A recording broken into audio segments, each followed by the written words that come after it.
Hoje eu estive num ato, numa manifestação em frente ao Hospital do Servidor Público, ali perto da administração do IANSP, no Ibirapuera, um ato de protesto, um ato de muita indignação em relação à morte de um servidor, de um funcionário de carreira do próprio Hospital do Servidor Público, que foi vítima da precarização do trabalho, das péssimas condições de trabalho do prédio do Hospital do Servidor Público Estadual. E há muito tempo, há muitos anos, inclusive, os servidores vêm denunciando a falta de manutenção, a falta de investimento nas instalações do Hospital do Servidor Público, do IANSP. Muitos anos. Já fizeram dossiês, inclusive, já apresentaram esse dossiê aqui na Assembleia Legislativa. Eu tive a oportunidade de encaminhar o dossiê ao Ministério Público, ao Tribunal de Contas, falando dessas precárias condições de trabalho, mas também de várias irregularidades em relação ao Hospital do Servidor Público Estadual. E nós tivemos agora, recentemente, a morte de um servidor do arquivo médico.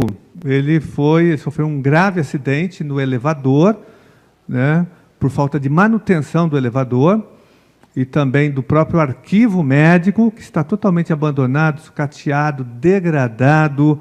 E eu ouvi relatos tenebrosos dos servidores hoje, nesse encontro que nós tivemos. Inclusive, estava presente o deputado Marcos Martins, participou também, ouviu as indignações, que já vem acompanhando também todo esse trabalho dos servidores do IANSP, mas os relatos são tenebrosos, o teto do hospital desabando, goteiras, falta de infraestrutura básica para que os servidores possam realizar um trabalho minimamente seguro, falta de segurança, falta de manutenção dos equipamentos de incêndio, vários relatos que nós ouvimos. Inclusive, nós vamos agora exigir uma verdadeira sindicância no Hospital do Servidor Público.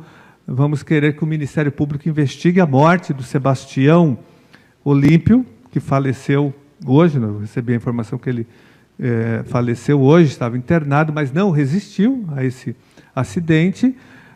E o Sebastião Olímpio foi vítima dessa precarização. O hospital está sucateado, não há investimento, o governo Alckmin não investe no Hospital do Servidor Público. E quando eu estava lá, senhores deputados e deputadas, muitas pessoas vinham reclamar, os usuários, professores, servidores, que estavam tentando marcar uma consulta, ou que tinham alguma consulta, estavam reclamando dessas condições também. Eu fico imaginando como que um hospital público não oferece condições mínimas de trabalho e de segurança para os seus próprios funcionários. Isso é muito grave. Então, nós perdemos uma vida foi ceifada pela irresponsabilidade, pela negligência e pela omissão da administração do hospital, da Secretaria de Gestão e Planejamento e também pelo governo Alckmin, que não investe. Nós aqui exaustivamente cobramos na Assembleia Legislativa mais investimento, que o governo invista, que ele pague pelo menos a cota parte patronal dos 2% por servidor. O servidor já tem a sua contribuição, ele contribui com 2% do seu holerite para a manutenção do hospital, para o funcionamento e para a manutenção do hospital. Acontece que o governo não oferece a sua contrapartida. Eventualmente, a gente consegue aprovar aqui alguma emenda no orçamento no final do ano, mas não há um investimento fixo para o Hospital do Servidor Público. Então, são muitas irregularidades, muitas denúncias de malversação do dinheiro público, de improbidade administrativa, de sucateamento, de terceirização, de privatização do hospital. Vários setores são terceirizados, colocaram agora uma empresa privada para marcar consultas, E nós tínhamos funcionários fazendo isso. Então, estão terceirizando todos os serviços, laboratórios, enfim, isso tem só precarizado ainda mais os serviços e o atendimento aos nossos servidores usuários e que sustentam com os seus salários, com desconto de 2% dos seus olerites, o Hospital do Servidor Público Estadual. E não há contrapartida do Estado. O Estado quase não investe e não autoriza, por exemplo, a gestão democrática do funcionamento do hospital. O governo se omite em investir no hospital, mas quer controlar. Ele que nomeia o superintendente, né? O hospital é controlado pelo governo estadual. Nós apresentamos aqui na LDO, no PL 249, aqui, proposta de aumento do financiamento do hospital. Mais uma vez, todo ano nós apresentamos. Nosso mandato apresenta, e outros mandatos também apresentam, propostas para aumentar o investimento no IANSP, no Hospital do Servidor Público, mas o governo recusa todas as nossas emendas, obstrui a votação das emendas. Então, eu queria fazer essa denúncia, senhora presidente, e dizer que nós vamos tomar providências, vamos acionar o Ministério Público em relação a essas péssimas condições de trabalho, vamos querer que a Comissão de Saúde aqui faça uma diligência e que se abra uma sindicância urgente para apurar as péssimas condições de trabalho e, sobretudo, a morte do Sebastião Olímpio, que foi vítima da omissão, da leviandade, da irresponsabilidade criminosa do governo estadual e da administração do governo Alckmin, que não investe no hospital e mantém os trabalhadores trabalhando nessas condições. Então, era isso, senhora presidente. Eu quero aproveitar ainda, como não tem ainda ninguém inscrito, eu gostaria de fazer mais um pronunciamento, já fazendo a minha inscrição aqui da tribuna. Pois não, é regimental, tem Vossa Excelência o tempo de mais 5 minutos, perdão. Muito obrigado, nobre deputada Analice Fernandes. Eu não tenho como não falar hoje do momento em que nós estamos vivendo. A República Brasileira está em chamas, né?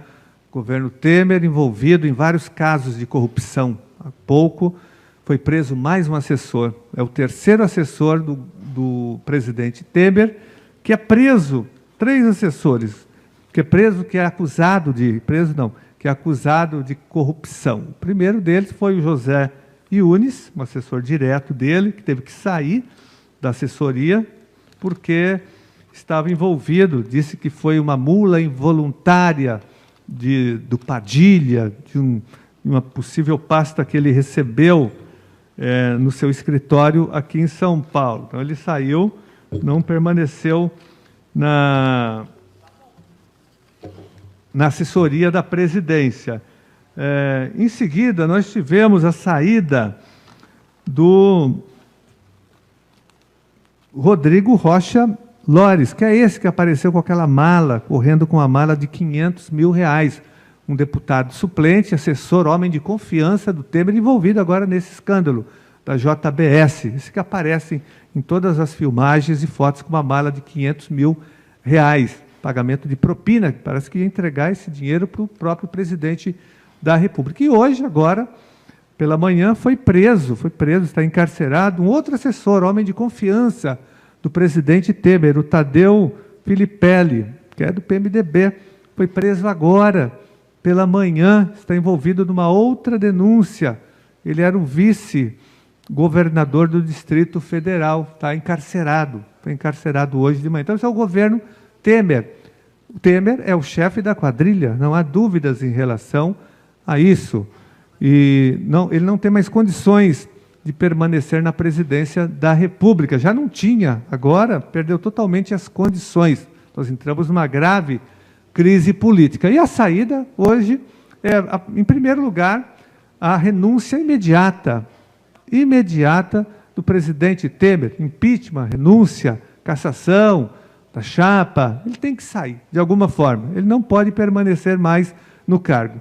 Segundo lugar, nós temos que ter eleições diretas para presidente da República. Nós não podemos aceitar, em hipótese alguma, que um Congresso corrupto eleja um novo presidente da República. Seria uma afronta à democracia, seria uma afronta à soberania popular. Muitos vão dizer, mas está na Constituição Federal, se o presidente sai, eleição indireta. Ora, a Constituição Federal está sendo totalmente desfigurada com as reformas do governo Temer, reforma da Previdência, a PEC 55, que mudou toda a concepção do Estado brasileiro, que alterou profundamente os pilares da Constituição Federal, a reforma trabalhista, fez uma reforma nas relações de trabalho, uma reforma profunda na Constituição. Agora estão querendo nos convencer que não pode mudar um artigo para instituir a eleição direta para presidente, numa crise como essa.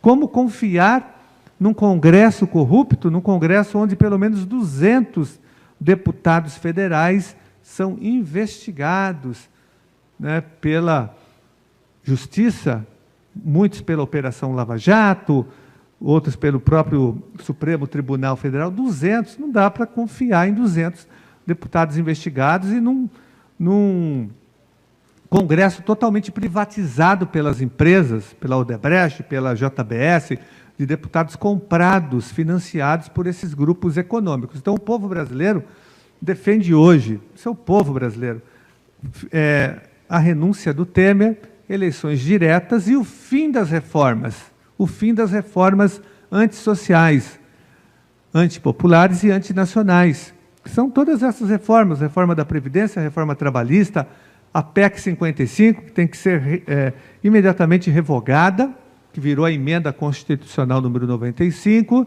e mais ainda a lei que já foi aprovada das terceirizações, que tem que ser anulada também imediatamente. Ou seja, todos os atos do governo Temer devem ser anulados, porque é um governo que realmente não tem a mínima condição de permanecer, um governo que não representou a população, um governo golpista, um governo que nós consideramos agora mais do que nunca ilegítimo, imoral e também ilegal, porque a situação é tão grave que o Brasil não pode continuar dessa maneira. Então, fora Temer, direta já, e o fim de todas as reformas antissociais, antinacionais e antipopulares.